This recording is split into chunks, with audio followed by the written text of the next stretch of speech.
Nessa semana, uma decisão judicial entrou para a história do Brasil. Pela primeira vez, um ex-presidente da República foi condenado por corrupção e lavagem de dinheiro. Em sentença do juiz Sérgio Moro, o ex-presidente Luiz Inácio Lula da Silva foi condenado a 9 anos e meio de prisão. O Fantástico explica agora quais foram os tipos de provas usados por Moro para chegar a essa decisão inédita. Se alguém tiver uma prova contra mim, por favor, diga. Eu ficaria mais feliz se eu fosse condenado com base numa prova. Mas na sentença, o juiz Sérgio Moro diz que as provas contra o ex-presidente Lula existem. E ele as detalha nas mais de 200 páginas da decisão. Moro condenou Lula a 9 anos e 6 meses de prisão pelos crimes de corrupção e lavagem de dinheiro, por ter recebido da OAS um apartamento triplex neste edifício, no Guarujá. Os recursos para a compra e reforma do imóvel, segundo a sentença, vieram de propina de contratos firmados entre a Petrobras e a OAS. E a sentença é o ato em que o juiz vai, diante das provas que foram produzidas, verificar se a versão da acusação é correta, se a versão da defesa é correta. Se ele tiver certeza da versão da acusação, com base nas provas, ele condena. O que levou à condenação do presidente Lula nessa sentença foi um conjunto de elementos. O juiz Sérgio Moro usou 3 tipos de provas: documentais, testemunhais e periciais. Uma sentença que tem várias provas, pouco importando a natureza dessas provas, documentais, periciais, testemunhais, ela é uma sentença mais forte do que uma sentença que tenha uma única prova. Quando Moro ouviu o depoimento do ex-presidente Lula em maio passado, assegurou: eu asseguro que vai ser julgado unicamente com base nas leis e na prova de processo. O senhor pode ficar seguro quanto a isso. A sentença de Sérgio Moro começa avaliando as chamadas provas documentais. As primeiras provas citadas são aquelas encontradas na casa de Lula, em São Bernardo do Campo, no ABC Paulista.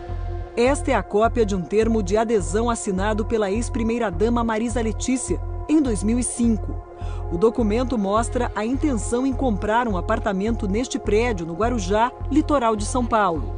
Marisa, que morreu em fevereiro passado, se interessou pela unidade número 141. O casal guardava em casa um segundo termo, sem assinatura. O papel indica o interesse também pelo apartamento número 174. O prédio estava sendo construído pela Bancop, a cooperativa habitacional dos bancários de São Paulo. E na sede da Bancop foi encontrada mais uma prova que está na sentença: uma ficha de inscrição para adquirir uma cota no prédio do Guarujá, com data de 2005, em nome da ex-primeira-dama Marisa. Existe uma rasura no campo onde aparece o número do apartamento em que Marisa e Lula estavam interessados.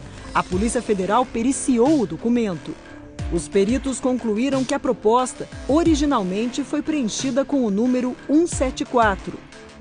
174 é a unidade que corresponde ao triplex, com 215 metros quadrados de frente para o mar nos últimos andares do edifício. O número foi rasurado para 141, um imóvel menor, de 85 metros quadrados nos fundos do prédio. Com base nas provas, Moro conclui na sentença: havia intenção oculta de aquisição do apartamento 174, ou seja, o triplex. Na decisão, o juiz Sérgio Moro afirma que as investigações mostraram que Lula e Marisa pagaram 50 das 70 prestações do apartamento mais simples, o 141, e que o casal parou de fazer os depósitos em 2009. Na mesma época, a cooperativa Bancop, que estava com dificuldades financeiras, entregou o prédio para a OAS. Com a mudança, a numeração dos apartamentos foi trocada. O 141, o imóvel menor, virou 131 e o 174, o triplex, virou 164A. Nessa mesma época, os cooperados com cota no prédio tiveram que tomar uma decisão. Ou ficariam com os apartamentos e pagariam o restante do que deviam à OAS, ou desistiriam dos imóveis e ganhariam o dinheiro de volta. Na decisão, Sérgio Moro diz que há prova documental de que Lula e Marisa não realizaram nenhuma opção, nem foram cobrados a fazê-la. E que, interrogado, Lula não deu explicações sobre esses fatos.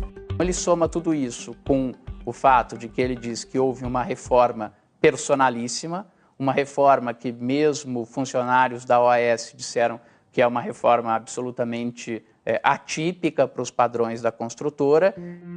O juiz Sérgio Moro enumera notas fiscais da reforma, todas emitidas para a OAS, para comprovar que a empresa pagou pelas obras. Moro conclui: os custos atingiram mais de R$1 milhão e incluíram a instalação de elevador privativo, cozinhas, armários, ampliação do deck da piscina e até eletrodomésticos. O juiz também usou como provas depoimentos de réus e testemunhas. Entre acusação e defesa, mais de 70 pessoas foram ouvidas por Moro neste processo. A engenheira da OAS, Marilza Marques, afirmou que esteve com dona Marisa Letícia no apartamento e que a ex-primeira-dama era tratada como dona do triplex. A senhora pode responder essa questão? Afinal, ele era tratada como uma adquirente potencial ou uma pessoa para a qual o imóvel já havia sido destinado?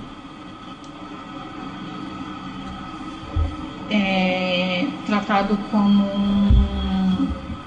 como se o imóvel já tivesse sido destinado.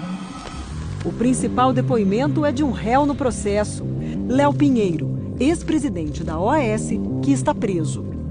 No interrogatório a Moro, Léo Pinheiro disse que o triplex sempre esteve reservado a Lula. Isso virou uma prova testemunhal. Nunca foi colocada à venda pela OAS. Desde lá de 2009. Desde 2009. Eu tinha uma orientação para não colocar à venda, que pertenceria à família do presidente. Léo Pinheiro disse também que foi o próprio ex-presidente que pediu para conhecer o imóvel. E ele disse: olha, eu gostaria de ir com minha esposa visitar o apartamento. Você pode designar alguém e tal? Eu disse: não, absolutamente, presidente, eu vou pessoalmente. Esta foto de 2014, revelada pelo Jornal Nacional, mostra Lula e Léo Pinheiro no triplex. Depois dessa visita, começou a reforma, que incluiu a instalação de um elevador e a construção de um deck com piscina. Outros dois ex-executivos da OAS, Paulo Gordilho e Roberto Ferreira, afirmaram ao juiz Moro que acompanharam a ex-primeira-dama e um dos filhos, Fábio, numa outra visita ao apartamento. Pediram para botar uma cobertura na área da churrasqueira, transformar a sauna, que eles não usavam, em depósito, pedindo para aumentar o deck, pedindo para botar um filme refletivo no vidro, que circundava a piscina lá em cima. Uma mensagem trocada entre Gordilho e Léo Pinheiro, obtida depois da apreensão do celular do ex-presidente da OAS, é outra prova documental citada na sentença. Nela, os ex-executivos discutem a reforma do sítio de Atibaia, mas também tratam do triplex, porque as cozinhas dos dois imóveis, pagas pela empreiteira, foram encomendadas à mesma empresa. O projeto da cozinha do chefe está pronto. Se marcar com a madame, pode ser a hora que quiser. Amanhã, às 19 horas, vou confirmar. Seria bom também ver se o de Guarujá está pronto. Guarujá também está pronto.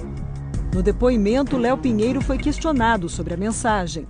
Quem que é madame aqui que foi referido? A ex-primeira-dama. Para Moro, não há dúvida. As provas confirmam a tese da acusação de que o apartamento 164A triplex foi atribuído ao ex-presidente e à sua esposa desde o início da contratação e que as reformas no imóvel foram feitas para atendê-los especificamente. A defesa de Lula contestou pontos da sentença. Criticou a validade do depoimento de Léo Pinheiro, que colaborou com a justiça e tenta fechar um acordo de delação premiada. A sentença despreza o depoimento de 73 testemunhas que foram ouvidas ao longo de 24 audiências, despreza provas documentais e dá força da validade jurídica a papéis que não deveriam ter e, sobretudo, ao depoimento de um delator informal cujo depoimento mereceu 29 parágrafos na sentença, ao passo que a prova da inocência que nós apresentamos mereceu 5 singelos parágrafos na sentença. Mas no entendimento da justiça, o fato de alguém ser um criminoso não significa que não possa dizer a verdade. E o juiz Sérgio Moro entendeu que, nesse caso, o depoimento do criminoso, confesso, narrava fatos verdadeiros, porque vinha apoiado também em outras provas que indicavam a mesma coisa, isto é, que de fato a propriedade do apartamento era do presidente Lula. Os advogados de Lula questionam outro ponto da sentença. A defesa argumenta que provou durante o processo que o apartamento não pertence ao ex-presidente, porque a OAS ofereceu o imóvel como garantia numa operação no mercado financeiro e que a empresa não poderia fazer isso se não fosse ela própria, dona do apartamento. Aquele apartamento triplex jamais poderia ter sido dado ao ex-presidente Lula em 2009, porque ele estava comprometido como garantia a um contrato feito com a Caixa Econômica Federal e outras entidades, dando não só a hipoteca deste imóvel, mas dando 100% dos direitos econômicos e financeiros do imóvel a um fundo ligado à Caixa. Esta prova foi simplesmente tratada de forma superficial e claramente sem nenhum interesse pelo juízo. Veja o que diz a sentença sobre a hipoteca do triplex. Se trata aqui de uma operação normal de financiamento que captou recursos no mercado financeiro e oferecendo como garantia imóveis em construção. Essa é uma operação relativamente comum no mercado financeiro, até porque quando os apartamentos estão sendo construídos ainda, efetivamente nenhum comprador é proprietário do apartamento. O que se tem com variáveis negócios são compromissos de compra e venda, promessas de compra e venda, ou no caso de cooperativas, cotas da cooperativa que dão direito futuramente ao imóvel correspondente ao apartamento de número tal. A sentença diz também: não foi oferecido como garantia apenas o triplex, mas todos os imóveis do referido empreendimento. As provas mostram que outros apartamentos do mesmo prédio também estavam hipotecados e, mesmo assim, foram negociados. Quem explica é o professor titular de Direito Civil da USP, Carlos Alberto Maluf. No processo, existem outras matrículas de outras unidades, de outros andares, tem nada a ver com o triplex do ex-presidente, que também consta essa hipoteca e foram negociados com terceiros, com outras pessoas. Isso esvaziou o argumento da defesa. Diante das provas, o juiz Sérgio Moro deu a sentença da condenação. Ele chega à conclusão de que está demonstrado, além de qualquer dúvida razoável, que o apartamento era de fato do presidente Lula. Na sexta-feira, a defesa do ex-presidente Lula apresentou um recurso contra a sentença do juiz Sérgio Moro. Os advogados questionaram 10 pontos da decisão e consideram que houve cerceamento da defesa, contradições, omissões e obscuridades, e que a pena foi desproporcional. O Ministério Público Federal afirmou que o recurso do ex-presidente Lula é um rito normal do processo. O juiz Sérgio Moro disse que irá se pronunciar nos autos.